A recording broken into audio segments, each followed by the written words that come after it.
All right, welcome back to the Gemini 8 channel. I hope you're all having a wonderful day. And the debate has raged on for 15 years since this event has happened, and the debate has been simple. Did WrestleMania 2000 suck? And, there's a lot of interesting ways we can go about this. We could take some polls on social media. We could write some comments below. Otherwise, let's get into the meat and potatoes of why WrestleMania 2000 could have sucked and maybe didn't suck. But let's start off with social media. We'll put the question out on my Facebook. Did WrestleMania 16 suck? Let's start with that and we'll come back. All right, pretty simple. Do you guys think WrestleMania 2000 sucked? And now we'll just wait for a response, and then we'll hit Twitter up here in just a second. And we'll come back and see what the responses say here in just a minute. And a little Twitter action. Do you guys think that WrestleMania 2000 sucked? Tweet and just wait for a response. And we'll get back to these responses here a little bit later in the video. Should be interesting to see what people had to say on it. So it's April 2000 and April 2nd, 2000. WWE is doing their big pay-per-view in the Arrowhead Pond in Anaheim, California. This particular day was special. This was my first WrestleMania that I had an opportunity to attend. I was pretty excited. I remember going to Anaheim the previous November for a SmackDown taping to pick up my early ticket form for WrestleMania. Me and my friend John knew that we were going to be going to WrestleMania 16 and attending WrestleMania. All we had heard through the first 15 WrestleManias was just how amazing attending a live WrestleMania was. So we were going to go to Anaheim and check it out. And that particular day in the pond, they put 19,776 fans in the pond. And it was the first time ever they were going to do a fatal four-way for the WWF title. It was Big Show with Shane McMahon, and it was Stephanie. What the fuck did Stephanie have with her? Oh, she had Triple H, of course. They were the alliance at the time. And then you had Mick Foley, who had just retired earlier that year in Hartford in February and came back. And then you had The Rock with Vince McMahon. So it was the first time they ever did a fatal four-way, for the WWF title. Triple H entered the year 2000 as the World Heavyweight Champion. Him and The Rock in the year 2000 would have this huge feud that would culminate all year long. Triple H was just starting to get established. He wasn't quite over as champion yet. He was a good champion. Mick Foley had helped him out by doing the job earlier in the year at the Royal Rumble in New York, and earlier Mick Foley, retired in Hartford, later to be brought back by Linda McMahon. But let's talk about a few of the other matches before we get back to the main event, and then we'll check our response on Facebook and Twitter and see what everyone had to say about WrestleMania 2000. Cool, let's do it. So back at WrestleMania 2000, it took place in Anaheim, California, at the Arrowhead Pond. Back then, it was called the Arrowhead Pond. It's called the Honda Center now, but back then it was the Arrowhead Pond. Now, Anaheim, California was no stranger to WWF action. They had hosted WrestleManias. They hosted WrestleMania 12. In this very building, in March of 1996, Shawn Michaels won the WWF title, beating Bret Hart in the Iron Man match. Back in the 90s, in the early 2000s, the Arrowhead Pond was actually a hotbed for WWF, considering WWF took 3 trips a year to the Arrowhead Pond. 3 times a year, the WWF would come out here. They would always come out here early in the year. They would always come out here late in the year, say around October, and they would usually host a pay-per-view out here at the Arrowhead Pond. It was a real hotbed for pro wrestling on the West Coast. It was really, really WWF's destination in Los Angeles to go to the Arrowhead Pond. They, for a long time, would go here. They pretty much were over the sports arena, which was a hotbed for wrestling before they started going to Anaheim, which is about an hour away from Hollywood, and they drew a good crowd. As we entered the building that day, we took about a mile walk from Catella Avenue, and it was pretty crazy because people were blasting the WrestleMania rap music in their car on the way. It was a very cool, chic, hip crowd who attended the WrestleMania event that day. Now, my emotions entering WrestleMania that day, it was my first WrestleMania. I felt like I was on cloud nine entering the pond that day, knowing I was popping my WrestleMania cherry.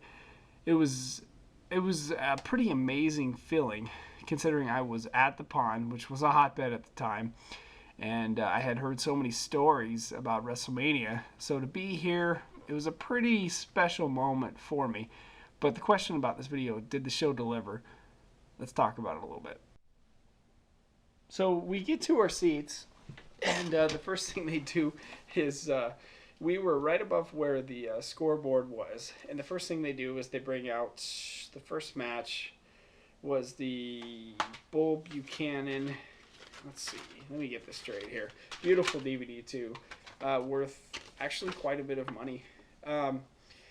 Let's see. Oh, The Godfather and D'Lo Brown was the Big Boss Man of Bull Buchanan. And of course, if you're not familiar with Pimpin' Ain't Easy, Pimpin' Ain't Easy, Pimpin' Ain't Easy, Ice-T came out with The Godfather and D'Lo, and that was pretty interesting. And this was my friend John's reaction to listening to The Godfather with Ice-T. He wasn't exactly into it.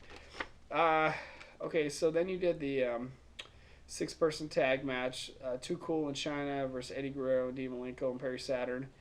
I don't remember that match very much. I remember it was in the opening of the show, and I can't really remember who went over. Also, this event featured Trish Stratus's WWE debut. She came out with TNA as they battled Al Snow and Steve Blackman. And if you remember right, they did a funny cheese head gimmick. For Al Snow was trying to get Steve Blackman to be the cheese head. Kane and Rikishi versus X-Pac and Road Dogg. You had a cat fight with Terry and the cat, who I later met in Dallas. Woo! Interesting shit. And then you had the very cool, it was 13-man hardcore battle royal. You just had wrestlers all over the ring. They were running right underneath us where the scoreboard was. And in the end, I'm trying to remember who went over in the end of that match. You know what? Let's look up, because I'm forgetting some of the results, and I don't feel like I'm delivering a quality video for you. Let's look into that 13-man hardcore battle royal match a little bit more, and I'll get you some winners here in just a second, and then we'll finish the matches up. Cool, let's do it. By the way, very expensive and very rare DVD that I bought, I want to say pretty much like maybe a couple months after the event took place. One of the early WrestleManias, one of the most valuable WrestleMania DVDs. But yeah, let's take a look at some of the results here, and maybe I can flash back some memories for you. And we're still up for debate if it sucked or not, considering that there was no Stone Cold, there was no Undertaker, and there was no Undertaker, no Stone Cold, no Shawn Michaels, although I did meet him at the Fan Fest this particular year. Let's look at some of the results. Actually, you know what's funny is I had to pull up the results because it had been so long since I had seen this DVD. Okay, Bossman and Buchanan defeated the Godfather and D'Lo. I guess Ice-T couldn't help him out in that one. Hardcore Holly won the last match, defeating Crash Holly. The belt kept switching around. It was actually kind of a bloody fight. TNA with debuting Trish Stratus defeated Al Snow and Steve Blackman with Chester McCheesington. Yeah, Chester McCheesington, the little piece of cheese, came out with this silly music. It was actually pretty funny to watch. It was not just wrestling matches. They provided a lot of entertainment along with this event. Lillian Garcia did the national anthem as well. Absolutely beautiful. Okay, then things got pretty serious with Edge and Christian defeating the Dudley Boys and the Hardy Boys in that triangle ladder match. That's when things got pretty serious and got pretty intense. That was the revolution behind the TLC when it was just getting started, and Jeff Hardy took an insane spot in that. Terry Reynolds defeated the Cat. Yeah, I just remember Val Venus cutting like some kind of disgusting promo before the match, and Yeah, pretty. That one was like not that great. Too Cool and China defeated the Radicals. At the time, the guys just came from WCW. They were just working their way up. But then they had the three-way match. You had Benoit, Angle, and Jericho. And Angle wound up getting defeated for the Intercontinental belt and the European belt. Rikishi and Kane defeated DX. And Tori Wilson, or not Tori, but the other Tori came out. And then we'll discuss the main event here, and we'll call it good. We're still trying to determine if it sucked or not, so we'll check our social media here in just a minute. Ooh, just reading some of those matches now, back on the Wikipedia. Just reading some of those matches back now, I was like, oh god, they had some brutal stuff on there, but not really. When you're actually there and you're actually seeing it live, it's pretty cool. Like the three-way match with Jericho, Angle, and Benoit was a lot of fun. The triangle ladder match was a lot of fun. So, and then the hardcore battle royal match was a lot of fun too. I mean, that's three really solid matches. And then you get to the main event, and the wrestlers come out. Foley, Big Show, The Rock, and Triple H, and they all come out with the McMahons, and they went about 45 minutes. I don't think that there was anybody sitting in their seat when this took place. And then at the end, I remember me and pretty much everybody in the pond that day was cheering for The Rock. And then The Rock got defeated, and Triple H went over. And I'll never forget when the crowd got really pissed that Triple H was the first heel in WrestleMania history to win.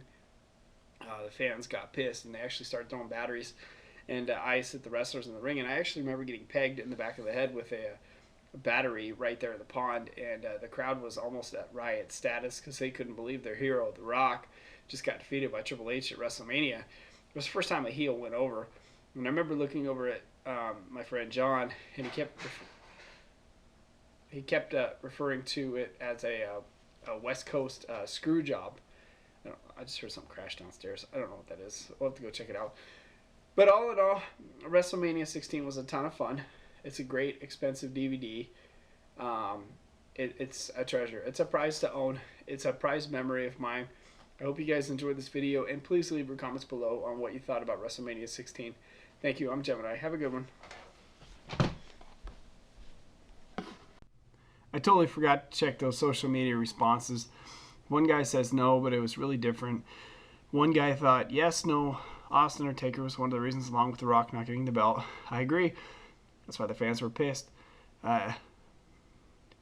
Some guy thought it was funny. It hasn't happened yet. It was only WrestleMania 32 this year. Still 1967. More Manias till 2000. Yeah, it was kind of a crap joke, but you tried. So some interesting responses there on social media. Some people felt like the lack of star power really impacted the show. So let's check Twitter real quick. All right, some interesting responses here on Twitter. One guy says it had its ups and downs, and I agree. This year was worse. I disagree. And Ross says, yes, it sucks. So there are some people's opinions about WrestleMania 2000. Like I said, I'm curious to get you guys' opinions on what you thought about the show. And until next time, I'm Gemini. Have a good one. All right, we had a few more comments come in on social media. It seems like people have a lot of mixed opinions of this. So let's see. No, it was really different. It didn't suck, but I feel some things could have been better. The show had one amazing match. This was my favorite WrestleMania growing up. Very nostalgic event. Tremendous elements don't fit. F no. I liked it a lot. Had its moments, but not great. Only matches that stood out were the triple threat and tag team ladder matches. Triple team ladder match and the dual title matches were good things. It was okay. It wasn't bad, but definitely not good either. So my final verdict, meh. Should have had some one-on-one matches. It was good, and I enjoyed it. So there's a few more social media comments.